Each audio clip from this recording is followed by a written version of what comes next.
Hello everyone, कैसे हो आप सभी लोग। उम्मीद करता हूँ मेरी आवाज़ आप तक पहुँच रही होगी। तो जैसा कि आपको पता है, ये वाली हमारी चल रही है प्रैक्टिस सीरीज, जिसमें हम क्या कर रहे हैं, जिसमें हम कर रहे हैं CGL 2016 के पेपर डिस्कस। उसी क्रम में आगे बढ़ते हुए आज करेंगे हम पेपर नंबर 10। इससे पहले हम 9 पेपर कर चुके हैं। तो उम्मीद करता हूँ आप लोगों ने कॉपी और पेन निकाल लिया होगा और एकदम तैयार होकर बैठ गए होगे। जैसे ही आपके पास वीडियो पहुंचता है, तुरंत जो है वीडियो को पॉज करना है। उसके बाद क्या करना है मेरे भाई, उसके बाद कॉपी और पेन लेके बैठ जाना तुरंत ही, ठीक है ना। जो भी नया मीनिंग मिले, जो भी नया क्वेश्चन मिले, उसको नोट डाउन करना है और बाकी चीज़ें साथ के साथ जो है कंटिन्यू करनी है, ठीक है ना। और साथ के साथ पेपर अटैम्प्ट करना है मेरे भाई। तो अप्रोच सीखेंगे कैसे। अगर एक बार आप पढ़ चुके हो, सिलेबस कंप्लीट कर चुके हो, तो ये वाली जो है सीरीज़ प्रैक्टिस वाली बहुत ज़्यादा मदद करने वाली है आपकी मेरे बाद दोस्त। कैसे पता चलेगा, बाद में पता चलेगा जब पेपर में बैठ के आओगे मेरे भाई। तो देखो, अच्छा शुरुआत करते हैं। बातें हो गई बहुत ज़्यादा। क्वेश्चन नंबर फर्स्ट से शुरुआत करते हैं। पढ़ो मेरे भाई। किसका क्वेश्चन है, दिख रहा है आराम से। क्वेश्चन किसका है, सिनोनिम का क्वेश्चन है। मीनिंग क्या दे रखा है, पढ़ो मेरे भाई। मीनिंग क्या है, बढ़िया मीनिंग दिया है, ऑब्सीक्वियस। क्या मीनिंग है, ऑब्सीक्वियस। एकदम ज़बरदस्त वर्ड है। इसका मीनिंग जान लो मेरे दोस्त। इसका मीनिंग 1-2 दिन पहले वैसे आया था ये वाला वर्ड। इसका मीनिंग क्या होता है मेरे दोस्त, फ्लैटर। इसका मीनिंग क्या होता है मेरे भाई, फ्लैटर। फ्लैटर माने जानते हो, चापलूसी करना। फ्लैटरी चापलूसी होती है, फ्लैटरर होता है चापलूस। तो ऑब्सीक्वियस का मतलब होता है फ्लैटर, चापलूसी करना।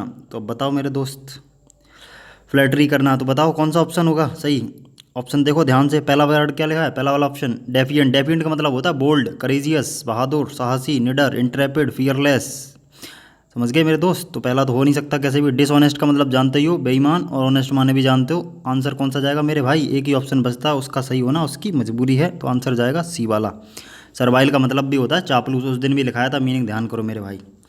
अगर देखा होगा आपने, नोट किया होगा तो जरूर कर पाओगे। सर्वाइल का मतलब चापलूस होता है। और एक और इसका मीनिंग होता है ऑब्सिक्वियस का। क्या लिखाया था उस दिन, बूट लिकर। बूट लिकर का मतलब भी होता है चापलूस।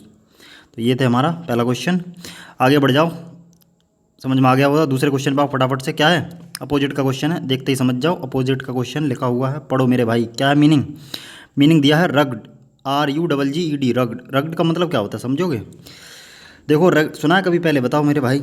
इसका मतलब होता है हार्ड, स्ट्रिक्ट। ये सब इसी के मीनिंग है मेरे भाई, किसके, रगिड, हार्ड, स्ट्रिक्ट, या फिर इसको बोल सकते हैं स्टर्न। इन सब का मतलब होता है हिंदी में कठोर, कठोर या स्ट्रिक्ट। या फिर एक मीनिंग और इसी का होता है रफ, ROUGH। तो ये चार के चारों मीनिंग क्या हैं, किसके सिनोनिम है, रगड, वैसे मीनिंग क्या होता है, ये RUG। सही मीनिंग क्या होता है, वर्ब होती है RUG। इसका मतलब क्या होता है, कठोर होना। तो अब इस बताओ मेरे भाई, एंटोनिम पूछा है इसका, तो एंटोनिम क्या हो जाएगा। हार्ड माने तो कठोर ही होता है, कठिन। स्टर्डी का मतलब भी कठोर होता है, रफ का मतलब भी कठोर होता है। तो स्मूथ का मतलब होता है कैसा, ठीक ठाक, बढ़िया, शानदार। तो आंसर कौन सा होगा मेरे भाई, सी होगा, एकदम शानदार आंसर भी, ठीक है ना। कठोर का उल्टा क्या हो जाएगा, स्मूथ हो जाएगा। तो आंसर जाएगा एकदम सी। आगे बढ़ जाओ, समझ में आ गया होगा। नंबर 3 पे आते हैं, फटाफट से करते हैं क्वेश्चंस। कॉपी पेन निकाल लिया होगा मेरे भाई। जो भी क्वेश्चन नया, जो भी मीनिंग नया मिले, नोट डाउन करना है, ठीक है ना। पढ़ो फटाफट से। तीसरा, करेक्टली स्पेल्ड वर्ड। देखो स्पेलिंग एकदम पूछिए, शानदार। शानदार क्यों है, मीनिंग होता है मेरे भाई, पढ़ो। बता सकते हो, काउंटर तो लिख दिया मेरे भाई। एक मीनिंग और होता है, क्या होता है, counter feet, FEIT। Counter feet का मतलब जानते हो मेरे भाई, काउंटर फीट का मतलब होता है फेक, नकली, जाली, खोटा, सिक्का। इसको बोलते हैं काउंटर फीट। तो काउंटर फीट का मतलब क्या होता है, नकली। नकली के कई मीनिंग होते हैं। फेक तो लिखा ही है आपके सामने, अनऑथेंटिक हो जाएगा, अनओरिजिनल हो जाएगा। तो ये सब इसके सिनोनिम होते हैं। वैसे तो स्पेलिंग ही पूछी थी, स्पेलिंग क्या जाएगी, लिखी हुई है। पहचानो कौन से ऑप्शन में मैच कर रही है। देखो सी वाले और बी वाले तो देखते ही काट दो। FEET आ रहा है, ये हो ही नहीं सकते। तो 2 ऑप्शन तो ऐसे ही काट दिया करो। अब देखो पहले वाले में और लास्ट वाले में कौन सा आंसर सही है, पहला वाला सही है। FEIT होता है ना कि FIET। तो आंसर कौन सा जाएगा, first option is the correct answer. आगे बढ़ जाओ मेरे भाई फटाफट से। क्वेश्चन नंबर 4 से लेके 6 तक डिस्कस करेंगे। किसके क्वेश्चन है, समझ में आ गए किसके क्वेश्चन है मेरे भाई, बोलो। स्पॉट दी एरर, पढ़ो मेरे भाई ग्रामर का पार्ट। सेंटेंस पढ़ो 4 नंबर, क्या बोल रहा है। When the stranger saw me, जब अजनबी ने मुझे देखा। ही सीम्ड, वह मालूम पड़ा। टू रिकॉग्नाइज मी, मुझको पहचानता हुआ। एंड आस्क्ड मी, और मुझसे पूछा। और क्या पूछा उससे, what was my name, what was my name. समझ गए मेरे भाई। गलती देखो, एकदम आसान क्वेश्चन है, वैसे कुछ है ही नहीं इस क्वेश्चन के अंदर। क्यों नहीं है मेरे भाई, इतनी लाइन को देखो ध्यान से। वाट लिखा है, वाट के बाद हेल्पिंग वर्ब आ रही है, फिर आ रहा है माई नेम, और आगे फुल स्टॉप लगा है मेरे भाई। अगर यहाँ पे आगे क्वेश्चन मार्क लगा होता तब तो बात समझ में आती कि व्हाट के बाद क्या आएगा, व्हाट के बाद हेल्पिंग वर्ब आएगी। लेकिन मेरे भाई फुल स्टॉप लगा है, इनडायरेक्ट स्पीच का सेंटेंस है। इनडायरेक्ट स्पीच में क्या होता है, इंटेरोगेटिव वर्ड आता है, लेकिन सेंटेंस इनडायरेक्ट स्पीच में कैसा हो जाता है, सीधा करके सेंटेंस बनता है। तो सीधा करके जब सेंटेंस बनेगा तो मेरे भाई फुल स्टॉप तो आना ही आना है, और सब्जेक्ट पहले आएगा, वर्ब आएगी बाद में। तो सबसे पहले क्या हो जाएगा इस वाले में, what my name was, subject my name पहले आएगा, वॉज आएगी बाद में सबसे लास्ट में। तो गलती कौन से पार्ट में थी मेरे भाई, सी पार्ट में गलती थी, समझ गए होगे। नहीं समझ पाए, इस वाली चीज़ को देख लेना 2-3 बार, अगर क्वेश्चन मार्क लगा होता तब तो बात सही होती, लेकिन इधर भी देखो इनडायरेक्ट स्पीच में है सेंटेंस, सीधा करके बन जाएगा। ठीक है ना, आगे बढ़ जाओ, क्वेश्चन नंबर 5 पे आते हैं फटाफट से। पढ़ो क्या लिखा है, माई लॉन, लॉन माने जानते हो घास का मैदान, my lawn which is overgrown, which भी सही लगा है भाई, लॉन के हिसाब से विच ही तो आएगा, सही लगा है। इज़ भी सही है, overgrown, overgrew third form है, इज एम आर के साथ थर्ड फॉर्म आती है, बिल्कुल सही बात है।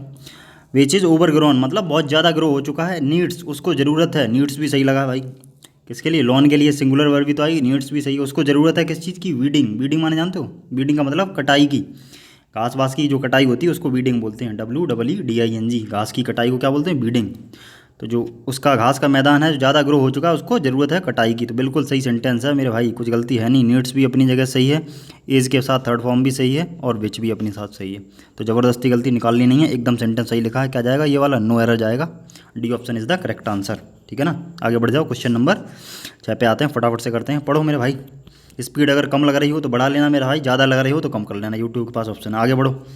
Every man in this world, every man का मतलब प्रत्येक आदमी, इन दिस वर्ल्ड इस दुनिया में, विशेष इच्छा रखता है, टू लिव लॉन्ग लंबा जीने की, मतलब लंबा जीने की इच्छा हर आदमी की होती है इस दुनिया में, बट लेकिन नो बडी वांटेड, देखो मेरे भाई कितनी आसान बात बोली है इसने, समझ पा रहे हो क्यों आसान, हर आदमी चाहता है इस दुनिया में लंबा जीना, पहले तो उसने बोला चाहता है, उसके बाद क्या बोला, नो बडी वांटेड, लेकिन कोई नहीं चाहता था, चाहता है और चाहता था, दोनों बातें अलग अलग कैसे हो सकती हैं मेरे दोस्त, सेंटेंस तो एक ही में बनेगा, स्ट्रक्चर पहला प्रेजेंट में है, दूसरा वाला भी प्रेजेंट में ही बनेगा, पास्ट में कैसे भी नहीं बन सकता। तो नोबडी वांटेड की जगह क्या होगा, नोबडी वांट्स, कोई नहीं चाहता है, ग्रो ओल्ड बूढ़ा होना कोई नहीं चाहता, यही तो बात बोलोगे, हर कोई लंबा जीना चाहता है, कोई भी बूढ़ा होना नहीं चाहता है, तो आंसर क्या जाएगा, वांट्स। ठीक है ना मेरे भाई, बिल्कुल समझ गए होगे, क्वेश्चन था आसान, आगे बढ़ जाओ, 3 के 3 क्वेश्चन एरर के कर लिए, आसान क्वेश्चन थे, आगे बढ़ जाओ 7 से लेके 9 तक, पढ़ो मेरे भाई। इस किसका क्वेश्चन है, फिल इन दी ब्लैंक्स यानी फिलर का क्वेश्चन है, पढ़ो। वन शुड ऑलवेज सेट, आगे dash some money for emergency, Hindi meaning निकालना है हर एक सेंटेंस का। वन शुड मतलब वन मतलब किसी को भी, शुड माने चाहिए, ऑलवेज माने हमेशा, सेट माने रखना, क्या रखना, आगे डैश सम मनी कुछ पैसा, फॉर इमरजेंसी इमरजेंसी के लिए, तो बताओ मेरे भाई, तो फ्रेजल वर्ब सेट करवा रहा है आपसे, बताओ प्रीपोजिशन क्या आएगी सेट के साथ, सेट ऑन तो आएगा नहीं, सेट ऑन का मतलब होता है अटैक करना, उस दिन लिखाई थी मेरे भाई, सेट असाइड का मतलब होता है बचा कर रखना, उस दिन भी बताया, ये सेम जो है फ्रेजल वर्ब आ चुकी हैं पहले वाले पेपर में भी। तो सेट ऑन का मतलब आक्रमण करना होता है, अटैक करना, और सेट असाइड का मतलब बचा कर रखना, to save something for emergency, इसी को बोलते हैं सेट असाइड, कायदे में तो यही आंसर समझ जाना चाहिए, यही होगा, सेट बाई होता नहीं, सेट आउट भी नहीं होता, आंसर कौन सा जाएगा, ए ऑप्शन जाएगा, एकदम सही, सेट असाइड फ्रेजल वर्ब होती है, नोट कर लेना मेरा भाई, क्या होता है इसका मतलब, बचा कर रखना। आगे बढ़ जाओ, क्वेश्चन नंबर 8 पे आओ, फटाफट से करते हैं। The train is expected, train is expected, train को एक्सपेक्ट किया गया है, टू अराइव आने, उसका आना, arrive in a few minutes, कुछ मिनटों में ही उसका आना क्या है, एक्सपेक्ट किया गया है, मतलब आने वाली है। और आगे डैश प्लेटफॉर्म 6, कौन से प्लेटफॉर्म पे, 6 नंबर प्लेटफॉर्म पे आने वाली है, तो बताओ प्रीपोजिशन लगानी मेरे भाई, तो प्लेटफॉर्म के लिए प्रीपोजिशन ध्यान रखो, हमेशा क्या आएगी, ऑन आएगी, प्रीपोजिशन रट डालो, अच्छे से याद कर लो मेरे भाई, ठीक है।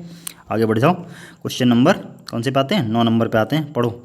आई have not had, I haven't had, आगे dash opportunity to study during the day, I haven't had मतलब क्या बोल रहा है, मेरे पास नहीं होती है, क्या नहीं होती उसके पास, अपॉर्चुनिटी नहीं होती है, टू स्टडी पढ़ने की, ड्यूरिंग द डे दिन में पढ़ने की उसके पास कोई अपॉर्चुनिटी नहीं होती। बताओ मेरे भाई क्या हो सकता है आंसर, बता सकते हो क्या, बिल्कुल बता सकते हो, क्यों, मैनी तो आएगा नहीं अपॉर्चुनिटी के साथ, क्यों नहीं आएगा, अनकाउंटेबल का नाउन है, देखते ही मैनी को तुरंत काट दो मेरे भाई, काट पाओगे, अपॉर्चुनिटी अनकाउंटेबल नाउन है, मैनी काउंटेबल के साथ यूज होता है, मैनी तो कैसे भी नहीं आ सकता, मोर भी नहीं आ सकता, क्योंकि कंपैरिजन कहीं हो ही नहीं रहा है, मोर क्या है मेरे भाई, कंपैरेटिव डिग्री है मच की, और आगे कहीं देन लगा हुआ दिख रहा है जो मोर लगाओगे, तो मैनी और मोर तो दोनों ही काट दो तुरंत मेरे भाई, कैसे भी नहीं आ सकते, बैरी भी नहीं आएगा, क्यों नहीं आएगा बता सकते हो।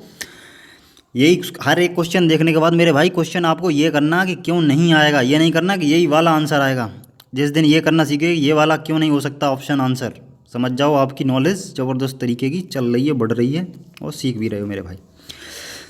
तो बताओ मेरे भाई बैरी क्यों नहीं आएगा, बता सकते हो क्या, बैरी इसलिए नहीं आएगा मेरे भाई, लिखा है अपॉर्चुनिटी, अपॉर्चुनिटी का मतलब समझते हो, नाउन है ये वर्ड, अगर ये वर्ड हम पूछें बताओ क्या है ये वाला वर्ड, तो है मेरे भाई नाउन, पहचान लोगे ये वर्ड कि नहीं, अपॉर्चुनिटी नाउन, नाउन से पहले क्या आता है, एडजेक्टिव आता है मेरे भाई, न कि एडवर्ब। बैरी क्या होता है मेरे भाई, बैरी होता है एडवर्ब। अगर ये वर्ड की जानकारी है, आपको पहचान पा रहे हो, तो बिल्कुल समझ जाओगे कि बैरी कैसे भी नहीं आ सकता। यहाँ पे आंसर एक ही बचा, उसकी मजबूरी सही होना, कौन सा, सी वाला। तीन के तीन ऑप्शन हमने काट दिए, ठीक है ना।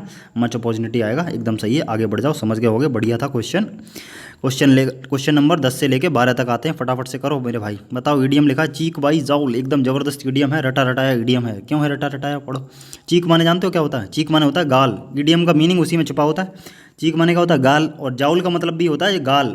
तो वो कहना ये चाह रहा है और बाई लगाया बीच में प्रीपोजिशन, तो चीक बाई जाउल, गाल से गाल मिलाकर चलना, ये कहना चाह रहा है। गाल से गाल मिलाकर चलने का मतलब जानते हो मेरे भाई, अब तो समझ गए होगे। गाल से गाल मिलाना, इसका मतलब क्लोज रहना, वेरी क्लोज रिलेशनशिप। सही मीनिंग क्या होता है इसका, ईडियम का, वेरी क्लोज रिलेशनशिप। तो बताओ कौन से ऑप्शन में ये वाला सेंस बनना, तो वेरी क्लोज टुगेदर, पहला ऑप्शन एकदम सही दिख रहा है। आर्ग्यू तो होगा नहीं, टीजिंग भी नहीं होगा, टीज माने होता है हरास करना, परेशान करना। अवॉइड माने भी नहीं होगा, आंसर कौन सा होगा, पहला वाला। चीक वाई, गाल से गाल मिलाना मतलब क्लोज रहना, क्लोज रिलेशनशिप होना, ठीक है ना।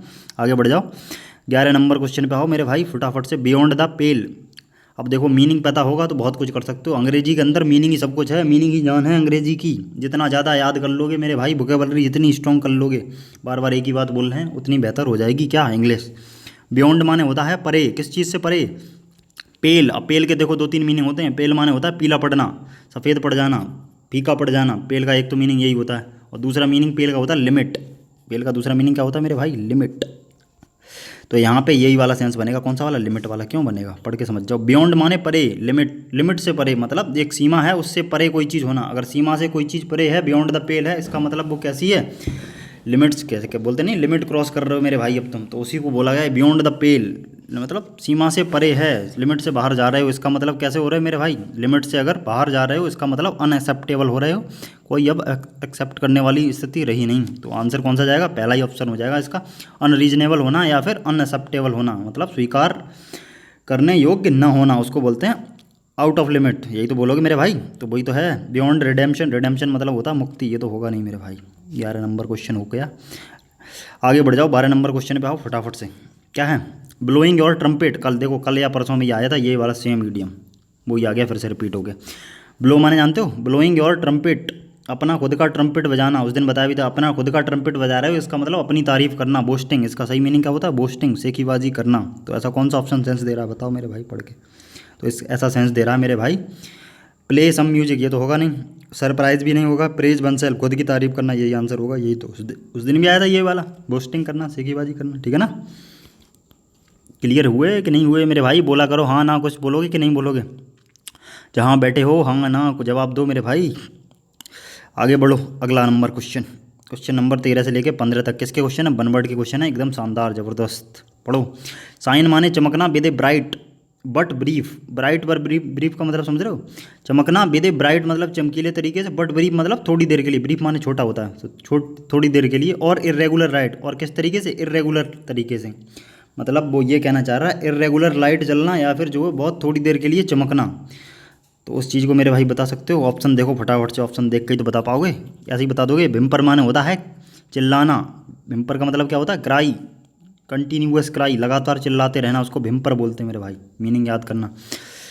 फ्लिकर, फ्लिकर माने होता है टिमटिमाना, समझ गए कुछ, टिमटिमाना, तारे टिमटिमाते हैं आसमान में, बिल्कुल वही है आंसर इसका, फ्लिकर। वही तो पूछ रहा है, मतलब ब्रीफ लाइट जो है, ब्रीफ लाइट का मतलब क्या, और क्या है, इरेगुलर लाइट, मतलब लगातार ना जले, जो रुक रुक के जले, तो उसी को टिमटिमाना ही तो बोलोगे मेरे भाई। तो आंसर बी जाएगा, बाकी ऑप्शन भी देख लो, क्या है, सी ऑप्शन क्या है, COWER, कॉवर। सी वाला क्या है, COWER, कॉवर का मतलब जानते हो मेरे भाई क्या होता है, इसका मतलब होता है to move back, to move back. Move back माने जानते हो, पीछे हटना, रिट्रीट करना, ड्यू टू फियर, डर के कारण, डर की वजह से पीछे हट जाना, उसको कॉवर बोलते हैं, सी ऑप्शन।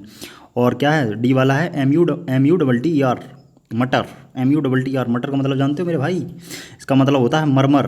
अब कहोगे ये कौन सी बात हो गई मेरे भाई, मरमर, मरमर माने जानते हो, मरमर का मतलब होता है बड़बड़ाना, बड़बड़ाना जानते हो, आदमी जो है देखा है मनी मन में जो है बोलता रहता है कुछ ना कुछ, उसको बोलते हैं मरमर करना, ठीक है। आगे बढ़ जाओ, समझ में आ गई होगी बातें। तो ये 14 नंबर क्वेश्चन पे आओ, क्या लिखा है, द एक्ट ऑफ, एक्ट मतलब होता है काम, सेटिंग फ्री, सेटिंग मतलब, सेटिंग फ्री का मतलब मुक्त करने का काम, फ्रॉम बॉन्डेज, बॉन्डेज मतलब गुलामी से, ऑफ एनी काइंड, किसी भी टाइप की गुलामी से आज़ाद करने का काम जो होता है, आज़ाद करना, उसको क्या बोलते हैं मेरे भाई, उसको बोलते हैं, बताओ। इरेडिकेशन माने होता है अपरूट, बी वाला। रेडिकेट का मतलब हो गया था अपरूट करना, जड़ से उखाड़ फेंकना किसी चीज़ को। इमेंसिपेशन का मतलब होता है मुक्त करना, आज़ाद करना, तो यही तो पूछ रहा है। Act of setting free, free जहाँ पे वर्ड लग गया समझ जाओ इमेंसिपेट ही होगा। इमेंसिपेट वर्ब होती है, इसका मतलब आज़ाद करना होता है। इमेंसिपेशन का मतलब क्या होगी, आज़ादी। आंसर होगा पहला ऑप्शन। सी वाला भी देख लो। इंडेमिटी, इंडेमिटी पढ़ेंगे मेरे भाई, एन यहाँ पे क्या रहेगी, साइलेंट। क्या पढ़ा जाएगा, इंडेमिटी। तो इंडेमिटी का मतलब भी जान लो, इसका मतलब होता है हर्जाना। कंपेंसेशन बोलते हैं, मेकअप फॉर, हर्जाना, क्षतिपूर्ति। और डी वाला क्या, एमिग्रेशन। एमिग्रेशन तो सुना होगा जरूर, 100% सुना होगा। एमिग्रेशन का मतलब जानते हो, एमिग्रेशन का मतलब होता है to leave a country, to live in another, अपनी कंट्री छोड़ के किसी दूसरे में रहने के लिए चले जाना, उसको बोलते हैं एमिग्रेट करना। बिल्कुल सही है। आगे बढ़ जाओ, क्वेश्चन नंबर 15 पे आओ फटाफट से। क्या लिखा है बताओ पढ़ के। ए डिसीज़, डिसीज़ मतलब बीमारी, दैट अफेक्ट, जो अफेक्ट करती है लार्ज नंबर ऑफ पीपल, बड़ी संख्या में लोगों को, इन एन एरिया, किसी भी एरिया में, एट द सेम टाइम, एक ही समय पे। तो बता सकते हो ऐसी बीमारी को क्या बोलते हैं मेरे भाई। एक वर्ड यहाँ पे पकड़ना है आपको, a large number of people. A large number of people, वैसे तो एक बीमारी अभी भी चल रही है हाल फिलहाल, जानते हो, बिल्कुल जानते हो, दुनिया जान गई इस बीमारी को तो लेकिन जो अभी चल रही है हाल फिलहाल, उसको क्या नाम दोगे मेरे भाई। इस पे क्वेश्चन पे बाद में आते हैं, पहले जो बताओ, जो अभी चल रही है उस बीमारी को क्या नाम दोगे। उसको नाम देंगे मेरे भाई, सुना भी होगा आपने, चल रहा है न्यूज़ में, वर्ड पेंडेमिक। पेंडेमिक का मतलब होता है ए disease that spreads over a very large area और होल वर्ल्ड। जहाँ पे होल वर्ल्ड वर्ड आ जाए वहाँ पे बोलते हैं पेंडेमिक हो गई है, वैश्विक महामारी हो गई है। और एक वर्ड होता है मेरे भाई, इसी में लिखा हुआ है कहीं पे, एपिडेमिक। एपिडेमिक भी होती है महामारी, लेकिन ये क्या होती है, ये disease that spreads over a very large area, बहुत बड़े एरिया को कवर करने वाली बीमारी, महामारी बोलते हैं इसको भी। तो आंसर यहाँ पे यही जाएगा, कौन सा वाला। एक और लेकिन है, अभी उस पर भी आते हैं। यहाँ पे आंसर यही जाएगा, epidemic, very large area. Large area की जब बात होगी तो एपिडेमिक, यहाँ पे लार्ज नंबर ऑफ पीपल लिखा भी हुआ है। और एक और बीमारी होती है महामारी मेरे भाई, वो होती है कौन सी, एंडेमिक। एंडेमिक का मतलब भी जान लो, a disease that spreads over a particular area, कोई ऐसी बीमारी जो किसी पार्टिकुलर जगह पे हुई और वहीं पे ख़त्म भी हो गई। जैसे समझ लो ऐसे, जैसे किसी गांव बस्ती में कोई बीमारी फैली और वहीं पे जो है निबट गई, ख़त्म हो गई, आगे ना फैल पाई वो, तो उसको बोलते हैं एंडेमिक। और जो पूरे देश में, पूरे गाँव में, पूरे ज़िले में फैल जाए, इस तरह की, ज़िले में क्या, ज़िले से भी आगे बढ़ जाए, पूरे देश को अपनी चपेट में ले ले, उसको बोलते हैं एपिडेमिक। और पूरी दुनिया को चपेट में ले ले, उसको पेंडेमिक, जो कि चल रही है हाल फिलहाल। समझ गए, बिल्कुल समझ गए। आगे बढ़ जाओ, सी ऑप्शन भी देख लो, एपिडर्मिक। एपिडर्मिक जानते हो, एपिडर्मिक का मतलब होता है एक्सटर्नल लेयर ऑफ स्किन। हमारी जो स्किन होती है उसकी जो बाहरी हिस्सा होता है उसको क्या बोलते हैं मेरे भाई, उसको बोलते हैं एपिडर्मिक। वैसे ये वर्ड ध्यान रखना कौन सा वाला, देखो हर एक मीनिंग याद रखना है। डर्मा या डर्मी का मतलब स्किन से लेना देना होता है, तो ऐसे ही समझ जाओ, स्किन की बात चल रही है। और एंडोथर्मिक का मतलब क्या होता है, थर्मिक मतलब हीट से लेना देना है, तो ये हीट वाला वर्ड है, एंडोथर्मिक। आगे बढ़ जाओ, 16 नंबर, 16 से लेके 20 तक क्वेश्चन पढ़ो मेरे भाई फटाफट से। बहुत कुछ सीखने को मिल रहा है, नहीं मिल रहा है, बताओगे ये वाली बात, कैसे बताओगे, कमेंट करके बताना मेरे भाई, कुछ सीख पा रहे हो कि नहीं सीख पा रहे हो, या फिर हम सिखा ही नहीं पा रहे आपको, बिल्कुल बताना जरूर है मेरे भाई। पढ़ो 16 से 20 नंबर क्वेश्चन, 16 नंबर पढ़ो। विल यू टेल मी, क्या तुम मुझे बताओगे, who did accompany you to the airport, who did accompany you to the airport. देखो एकदम बढ़िया शानदार ज़बरदस्त क्वेश्चन है, कर पाओगे क्या, देखो क्यों है ज़बरदस्त क्वेश्चन। देखो बिल से शुरुआत है सेंटेंस की, और इधर हु से शुरुआत है सेंटेंस की। सेंटेंस हैं दो जुड़े हुए। अब एक तो इंटेरोगेटिव है, ये बात निश्चित है, एक सेंटेंस तो इंटेरोगेटिव होना ही। जब इस तरह से दो सेंटेंस जुड़े होते हैं तो एक इंटेरोगेटिव होता है और एक वाला होता है आपका प्रोनाउन का क्वेश्चन होता है, रिलेटिव प्रोनाउन का, ध्यान रखो। और रिलेटिव प्रोनाउन वाला क्वेश्चन कौन सा है, वही चीज़ आपको पहचाननी है। तो हु जहाँ पे लगा है वही relative pronoun, who relative pronoun होता भी है, होता है कि नहीं होता है, बिल्कुल होता है। विल यू टेल, इस वाले विल यू टेल के लिए तो क्वेश्चन मार्क लगा है यहाँ पे, देख रहे हो, ये क्वेश्चन मार्क किसके लिए आया है, विल यू टेल के लिए आया है, ना कि हु डिड के लिए आया है।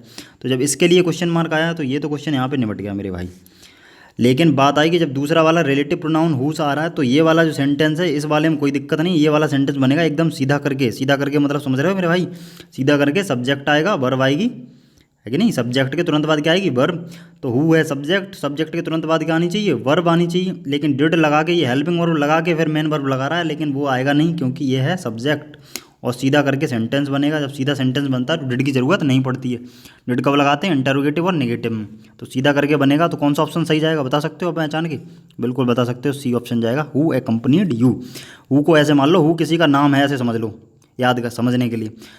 तो हु की जगह अगर किसी आदमी का नाम भी होता, तो जैसे होता है यहाँ पे राम, तो राम एकम्पनीड यू, यही तो बोलते हैं कि राम डिड एकम्पनी यू, ये बोलते हैं मेरे भाई। समझ गए कि नहीं समझ गए, बिल्कुल आएगा, हु रिलेटिव प्रोनाउन है, सेंटेंस बनेगा सीधा करके। और जो क्वेश्चन मार्क लगाया वो बिल के लिए आया है, पहले वाले के लिए, ठीक है ना। तो आंसर जाएगा सी ऑप्शन, एकदम बढ़िया क्वेश्चन था, शानदार।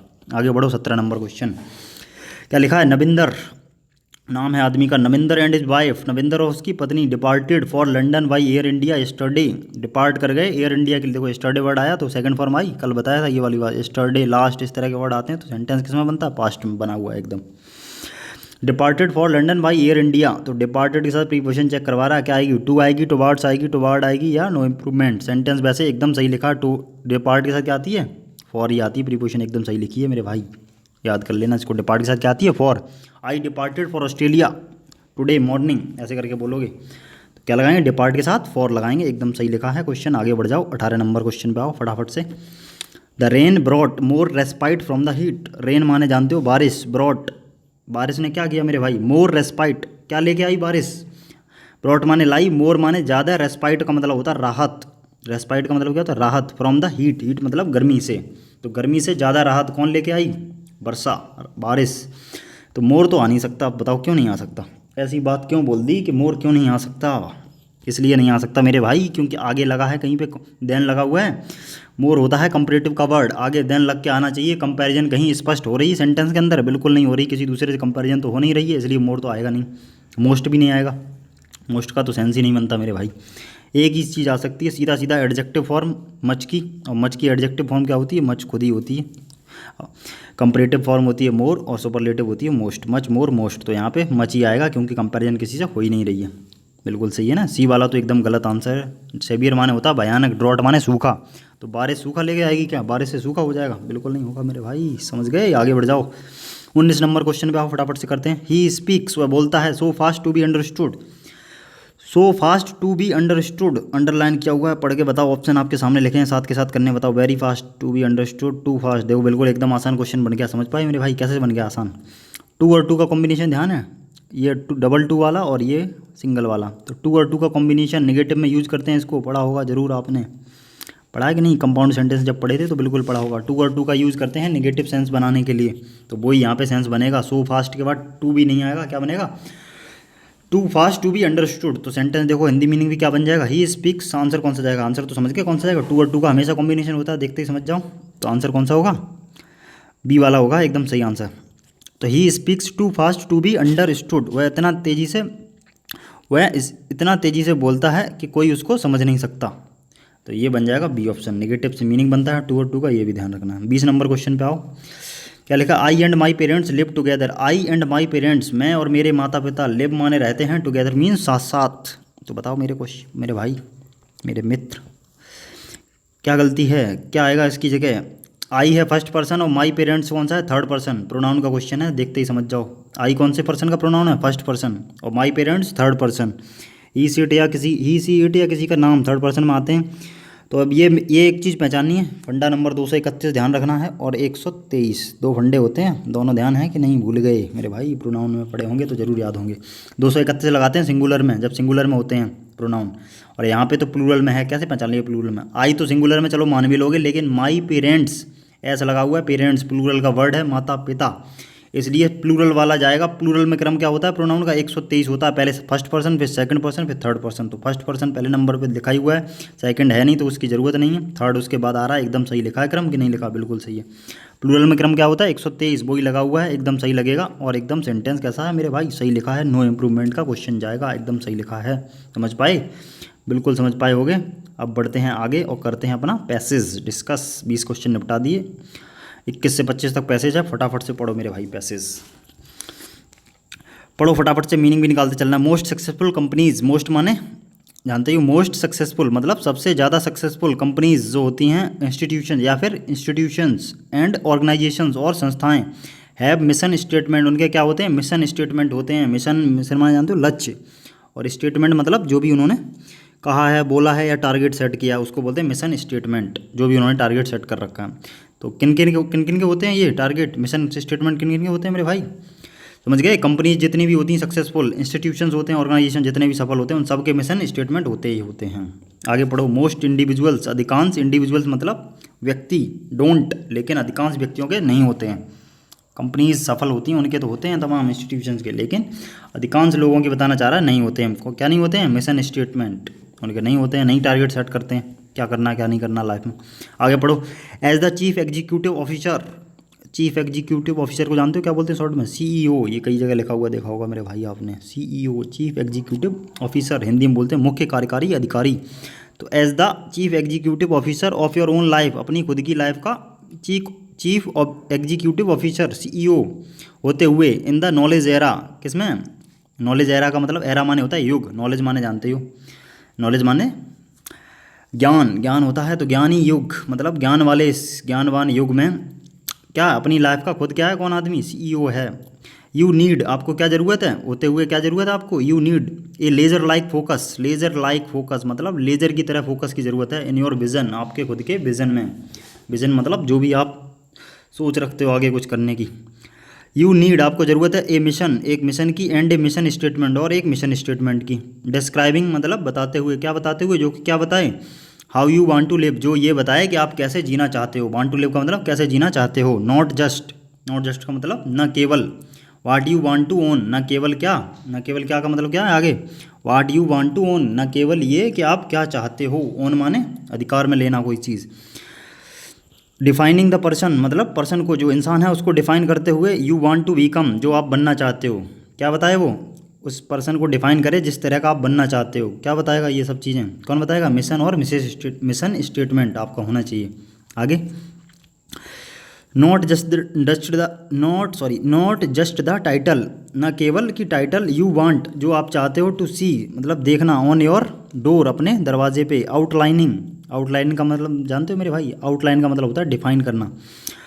ऑन योर डोर, अपने दरवाजे पे। आउटलाइनिंग का मतलब डिफाइन करते हुए। द नॉलेज मतलब नॉलेज को। यू विल रिसीव, जो कि आप रिसीव करोगे, जो कि आप प्राप्त करोगे। नॉट जस्ट द डिग्री, न केवल डिग्री। यू विल लर्न, जो आप सीखो, सॉरी यू विल अर्न, जो कि आप प्राप्त करोगे। और योर नेक्स्ट प्रमोशन, या फिर आपका अगला प्रमोशन। ये सब बातें कही गई हैं, किसके लिए कही गई हैं? आपका मिशन स्टेटमेंट या मिशन गोल कुछ ना कुछ होना चाहिए, उसी के लिए बता रहा है क्यों होना चाहिए, वो चीज़ें बताई उसने। आगे बढ़ो। आई बिगेन, मैंने शुरुआत की। द प्रोसेस की। दिस वे, इस तरीके से। किस तरीके से की? आपको खुद की बात बता रहा है। कौन बता रहा है? राइटर। मैंने शुरुआत की प्रोसेस की इस तरीके से। To be aware of, aware of का मतलब जागरूक होते हुए। ऑफ द यूनिकनेस, किस चीज़ का जागरूक होते हुए? किस चीज़ से जागरूक होते हुए? यूनिकनेस, अनोखापन। ऑफ माई एसोसिएट्स, किस चीज़ से? मेरे जो सहयोगी थे, एसोसिएट मतलब सहयोगी, मेरे जो भी सहयोगी थे उनके अनोखेपन के अवेयरनेस की वजह से, अवेयर होते हुए। और कौन कौन, और किन किन की बात कर रहा है? एसोसिएट के साथ साथ क्लाइंट्स भी हैं उसके, friends and family. And to treat that uniqueness, और ट्रीट माने व्यवहार करते हुए, ट्रीट करते हुए उस यूनिकनेस को, उस अनोखेपन को। विद लविंग कंसर्न, किस चीज़ के साथ? लविंग मतलब प्यारी, कंसर्न मतलब चिंता, प्यारी चिंता के साथ।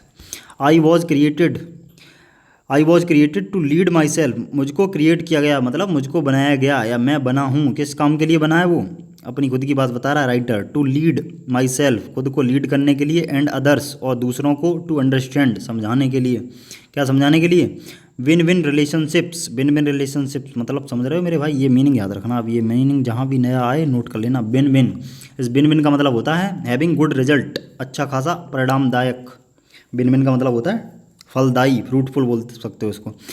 तो अंडरस्टैंड क्या समझाने के लिए? विन विन मतलब फलदायी रिलेशनशिप मतलब अच्छी खासी ठीक ठाक रिलेशनशिप जिनसे कुछ ना कुछ पॉजिटिव रिजल्ट निकले। And how to use them, और उनको कैसे यूज़ किया जाए। To improve the lives, improve माने सुधारने के लिए। लाइव्स मतलब जीवन को। ऑफ ऑल पर्सन, सभी व्यक्तियों के। विद होम का मतलब जिनके साथ। विद होम का मतलब जिनके साथ। आई के बाद क्या लिखा है? जिनके साथ। आई आ रहा तो क्या आएगा? मैं। जिनके साथ मैं। आई कम इनटू कांटेक्ट, जिनके साथ मैं कांटेक्ट में आया हूँ, जिनके साथ मैं संपर्क में आया हूँ, उन सबका जीवन सुधारने के लिए मेरा जन्म हुआ। ये कहना चाह रहा है कौन? राइटर। पढ़ो आगे भाई मेरे। यू माने तुम, टू माने भी। Can frame your mission statement, तुम भी अपने मिशन स्टेटमेंट को फ्रेम कर सकते हो। स्टार्टिंग विद, किस चीज़ से स्टार्ट करके? विद योर कोर वैल्यूज़, अपनी कोर वैल्यूज़ से। वर्किंग आउटवर्ड, वर्किंग मतलब काम करते हुए। आउटवर्ड बाहरी रूप से। टू योर मटेरियल डिज़ायर्स, किसकी?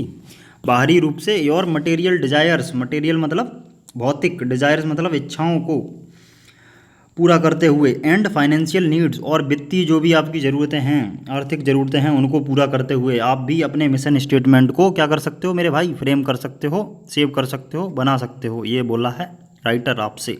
समझ गए मेरे भाई? बिल्कुल समझ गए। फटाफट से क्वेश्चन करेंगे अब। यानी मिशन स्टेटमेंट के बारे में है पूरा पैसेज, क्या गोल है, क्या टारगेट है लाइफ में, आदमी का क्या होना चाहिए। पढ़ो फटाफट से 21 number question. What should A persons mission statement begin with. आदमी का मिशन स्टेटमेंट किस चीज़ से शुरू होता है, बता सकते हो मेरे भाई। योर कोर वैल्यूज, पहला option. What you want to acquire. Your monetary ambition, monetary का मतलब होता है पैसे वाली मॉनेटरी, एम्बिशन मतलब इच्छाएं। योर नेक्स्ट प्रमोशन, किस चीज़ से, देखो इसी लास्ट लाइन में देखो ध्यान से, यहीं दिख रहा है देखो answer. Your you too can from your mission statement start with your core values, मतलब आपको भी कोर वैल्यूज़ जो होती हैं उनसे ही स्टार्ट करना चाहिए क्या, अपना मिशन स्टेटमेंट। मतलब वही तो होगा, क्या चाहिए आदमी को, मिशन स्टेटमेंट कहाँ से शुरू करना चाहिए, कहाँ से, कोर वैल्यू से शुरू करना चाहिए। तो यही आंसर हो जाएगा पहला वाला। समझ गए मेरे भाई, बिल्कुल समझ गए। आगे बढ़ जाओ 22 number question. What is the narrator's mission. Narrator जो है मतलब जो भी इसने पैसेज लिखा है उसका मिशन क्या है, उसका मिशन स्टेटमेंट क्या है, ये पूछ रहा है आपसे, बताओ। टू डिस्करेज हिज फ्रेंड्स, अपने फ्रेंड्स को डिस्करेज करना, ये तो बिल्कुल नहीं है, कहीं डिस्करेज की बात भी नहीं कर रहा था वो तो, ये बोल रहा था सबको सहयोग, सभी सहयोगियों का सहयोग लिया जाए, उनको अंडरस्टैंड किया जाए, ये तो बोल रहा था। दूसरा क्या है, to improve the lives of all his associates, improve करना जिंदगियों को या जीवन को, ऑल हिज एसोसिएट, अपने जितने भी सहयोगी, बिल्कुल यही सही लग रही बात, बिल्कुल सही बात है। ये बोली थी कहाँ पे बोली है, देखो मेरे भाई अभी दिखा रहे हैं आपको कहाँ पे बोली थी, देखो। To be aware of the uniqueness of my associates clients friendly members and to treat with loving concern, ठीक है ना। Understand with win win relationship, बात आई थी कि नहीं, यही वाला है आंसर। कौन सा जाएगा मेरे भाई, आंसर जाएगा इसका बी ऑप्शन। किस क्या है राइटर का मिशन, इम्प्रूव करना जो उसके सहयोगी हैं उनके जीवन को। 23 नंबर पढ़ो फटाफट से। What does a win win relationship mean, देखो फिर से यही क्वेश्चन ही पूछ लिया उसने, मीनिंग पे बेस्ड। बिन बिन जो रिलेशनशिप होती है उसका मतलब क्या है, ये पूछ रहा है आपसे, बताओ। बिन बिन का मतलब क्या बताया था, बिन बिन का मतलब बताया था फ्रूटफुल, जो लोगों को मदद दे, जिससे कुछ ना कुछ पॉजिटिव रिजल्ट निकले। तो बताओ। Every one must been always, ये तो होगा नहीं, बिन की तो बात भी नहीं है। बिन बिन का मतलब ये थोड़ी कि जीत ही जाओ, बिन बिन का मतलब था positive result, having positive result. B वाले का क्या, देयर आर नो चैलेंज, जहाँ पे कोई चैलेंजेस ना हो, ये भी वाली बात नहीं होगी। The relationship is beneficial to both the parties, यही होगा मेरे भाई, बेनिफिशियल मतलब लाभदायक हो, जहाँ पे पॉजिटिव रिजल्ट निकले, यही तो मीनिंग था बिन बिन का, बिन बिन रिलेशनशिप का, यही बताया था। बिल्कुल आंसर जाएगा C option. Competition is friendly, ये थोड़ी होगा, कंपटीशन की बात भी नहीं हुई है। आंसर कौन सा हो जाएगा, C option is the correct answer. 24 number question पढ़ो मेरे भाई फटाफट से पढ़ो। सेकंड लास्ट क्वेश्चन है। What are the suggested components of a mission statement, जो मिशन स्टेटमेंट है उसके सजेस्टेड कंपोनेंट क्या क्या हैं, ये पूछ रहा है आपसे, बता सकते हो मेरे भाई। देखो कहीं पे लिखा है इसी में पैसेज में, क्या क्या कंपोनेंट्स हैं उसके मिशन स्टेटमेंट के, देखो यहाँ पे लिखा है कहीं पे, देखो। You can to frame your mission statement start with core values, एक तो कोर वैल्यूज़ हैं, और क्या क्या हैं, मटेरियल डिज़ायर्स हैं एंड फाइनेंशियल नीड्स हैं। तो ये तीन चीज़ें हैं, देखो कहाँ पे हैं तीन चीज़ें ऑप्शन में। कोर वैल्यूज़ बिल्कुल दिख रहा है बी ऑप्शन में, मटेरियल डिज़ायर्स भी हैं, फाइनेंशियल नीड्स भी हैं। आंसर कौन सा जाएगा, बी वाला। पहला वाला है बिन बिन एटीट्यूड, फाइनेंशियल नीड और नॉलेज, नॉलेज की तो बात नहीं हुई है, तीन चीज़ें ही तो चाहिए। कोर वैल्यूज़ देखो लिखा है मेरे भाई, दिख रहा है कि नहीं, वर्किंग एटीट्यूड और क्या है, डिज़ायर्स, फाइनेंशियल नीड्स। आंसर कौन सा जाएगा, B option is the correct answer. आ जाओ फटाफट से लास्ट क्वेश्चन पे, बढ़िया था passage. Who is the responsible, कौन रिस्पॉन्सिबल है for designing a personal mission, personal mission को डिज़ाइन करने में, मिशन स्टेटमेंट बनाने के लिए कौन रिस्पॉन्सिबल है, बता सकते हो मेरे भाई। उसने बताया था, क्या बताया था, कौन रिस्पॉन्सिबल है, इंडिविजुअल। इंडिविजुअल मतलब स्वयं, इंसान खुद, अपने भाग्य का निर्माता स्वयं वही आदमी तो है, बताया है कि नहीं पैसेज में, अपने ऊपर बताई थी उसने बात। आई वॉज क्रिएटेड, मुझको बनाया गया है। To lead myself and others understand, खुद को लीड करने के लिए और दूसरों को अंडरस्टैंड करने के लिए। तो यही पूछ रहा है कि पर्सनल जो मिशन है उसके लिए रिस्पॉन्सिबल कौन है, तो खुद इंसान ही तो होता है उसके लिए रिस्पॉन्सिबल, तो कौन सा अंदर जाएगा, इंडिविजुअल, सी ऑप्शन जाएगा। एकदम सही, समझ गए होगे मेरे भाई पैसेज। कैसा लगा बताना ज़रूर मेरे भाई, पूरा क्वेश्चन पेपर हमने लिया है निपटा, और तो बताना ज़रूर कैसा लगा पेपर, आपको कुछ सीखने को मिला कि नहीं मिला। और मेरे भाई लाइक ज़रूर कर देना, मेहनत लगती है, आप लोग समझते नहीं हो, और चैनल को अपने आगे प्रमोट करो, आगे लोगों तक पहुँचाओ। ओके, मिलते हैं कल नए वीडियो के साथ, till then take care. Okay.